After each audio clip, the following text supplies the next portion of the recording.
Kumustahin natin ang takbo ng tupad program ng Labor Department at paghahanda ng bansa para sa isasagawang pagpupulong ng government group na International Labor Organization. Makakasama po natin si Secretary Silvestre Bello III ng Department of Labor and Employment. May buntag kanimo, Sec Bebot, may buntag. Welcome back. Sec Martin, mayong buntag. Ug sa tanan nga naminaw sa tanaw sa imong programa, laging handa.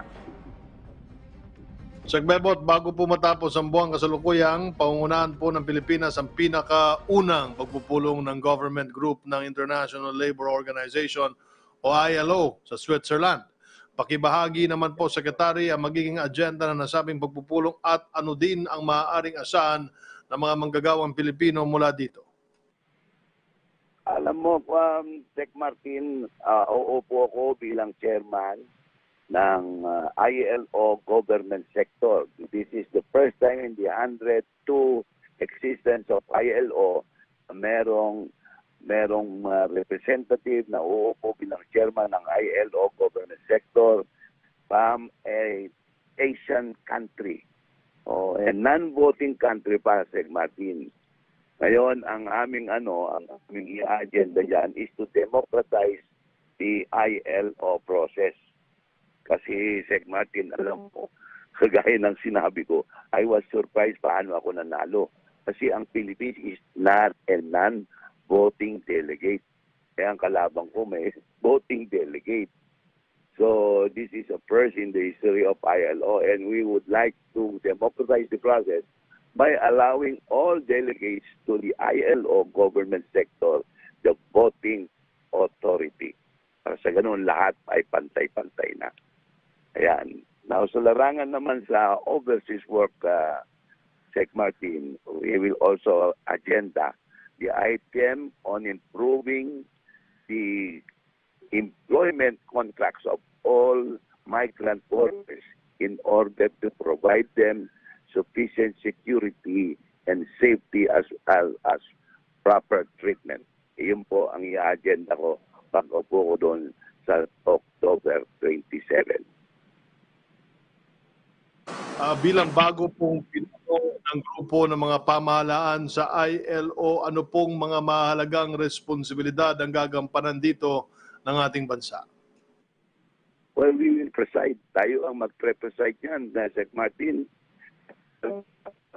Balikan na po natin si Secretary Bello. Secretary Bello, good morning po, si Rocky. Hello, good morning, Sec Rocky. Sorry, medyo mobile kasi ako. Opo, wala pong problema. Secretary, sa pamamagitan nga po ng democratization ng ILO, ano daw po ang maasahan ng ating mga OFWs at lokal na manggagawa mula dito? Agagaya ng sinabi ko, Sec Rocky, i-agenda item ko yung discussion on improving the employment contracts of all overseas workers.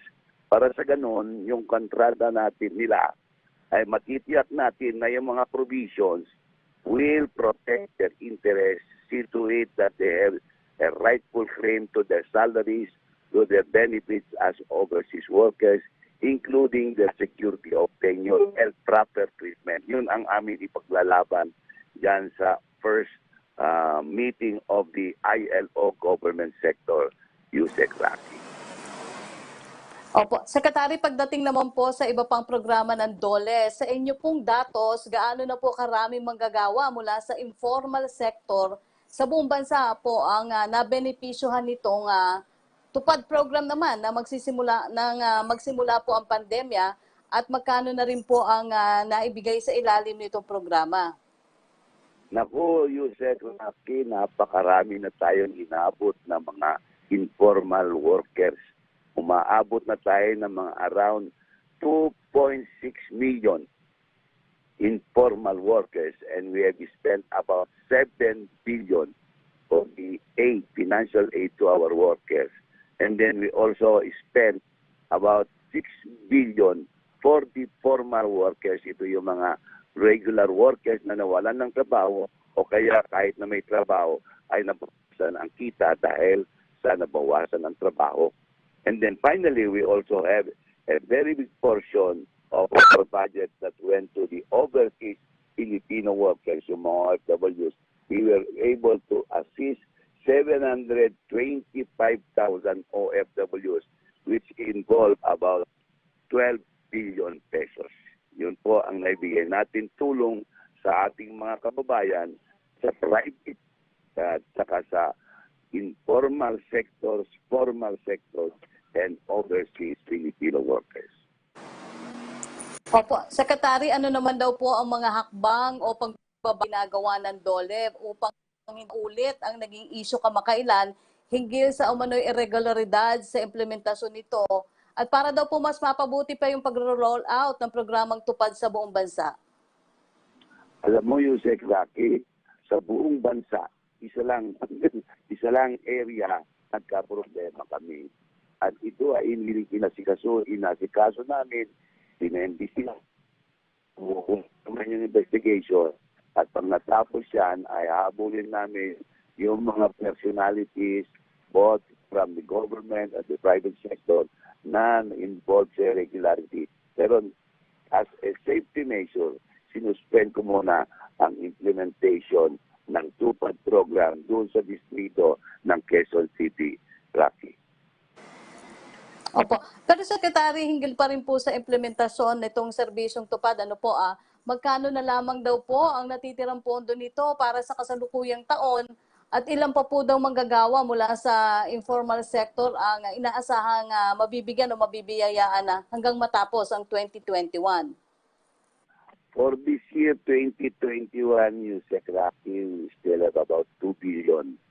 Kaya ito ay ipapamudmud namin sa ating mga informal workers dahil yun ang utos ng ating Pangulo. Sabi niya, Bebot, yung pera ng DOLE sa tupad, pera ng tao yan, ibigay mo sa tao. Kaya araw-araw nagkakaroon ng payout para makarating ang ayuda ng ating gobyerno sa ating mga informal workers na apektado ng pandemya. Opo, Secretary, bigyan daan ko lang yung mga tanong ng ating kasamahan sa media. Tanong po ni JP Nunez ng UNTV, ano po ang masasabi ng DOLE hinggil sa sinasabi ng ECOP na may ilang employer ang nanganganib na hindi makapagbigay ng 13-month pay sa kanilang mga empleyado dahil sa krisis sa negosyo, dahil po sa pandemya. May tulong po ba na maaaring ibigay ang DOLE sa mga employer na talagang naghihikahos pa rin ang negosyo? Alam mo, yung Rocky and Katie, no?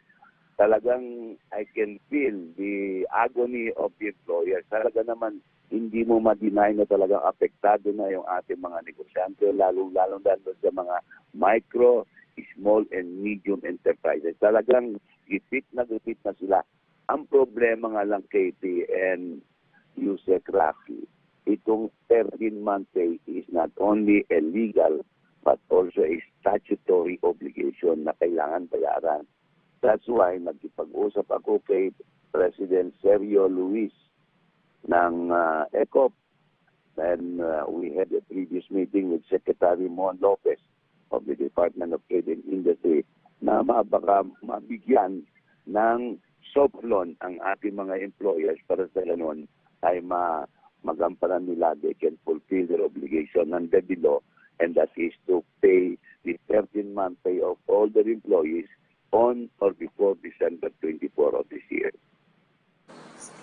Opo. Ano po ang naging tugon ng ECOP, Secretary, dyan sa mungkahi na yan na soft loan? Mukhang okay, very positive ang reaction ni President Jun Luis. Sabi niya, makikipag-usap sa kay Secretary Lopez, and probably we will also involve Secretary Dominguez of the Department of Finance because this involves loan facilities. Opo. Sunod pong tanong ni JP, ano po itong sinasabi daw na plano ng DOLE to declare travel ban sa Saudi Arabia? Ano po ang basis? Totoo po ba ito, Secretary? Actually, Rocky, hindi ito plano. Ito ay isang pag-aaral because alam mo, Rocky, way back, if you recall, way back 2016, we had 11,000 OFWs in the Kingdom of Saudi Arabia who were not paid their salaries and end of services for 1 year up to 2 years. Reason for which no less than President Duterte authorized me to bring all of them home. Ni-repatriate natin yung ating mga kababayan involving about 3 billion to be able to bring all of them back home. But before doing that, Yusek Lucky, ginawa namin, we authorized a lawyer provided by the Assistance to National, by the DFA, to pursue the claims of our OFWs. O ngayon, that was 2016. It is now 2021. Meron ng decision na bayaran na yung ating mga overseas workers, pero hindi pa rin binabayaran. Nandyan yung pera. The claim of our overseas workers amounts to 4.6 billion pesos. That is due to our more than 9,000 overseas workers. Kaya sabi ko, kung hindi nila babayaran yan, there is no use sending our overseas workers doon.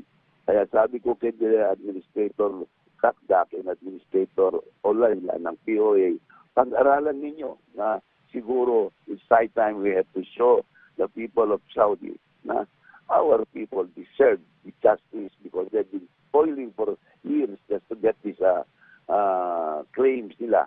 Ngayon hindi binabayaran. Kaya sabi ko, and I sent a memorandum to the President requesting him permission to consider a deployment ban to the Kingdom of Saudi Arabia kung hindi nila mabayaran yung pera ng pinaghirapan ng ating mga OFW for so many years. So yun po ang plano. Pag-aralan namin yung Lucky. Opo. Mula naman po kay Salima Refran ng GMA7, marami pong nawalan ng trabaho nitong nagka-pandemya.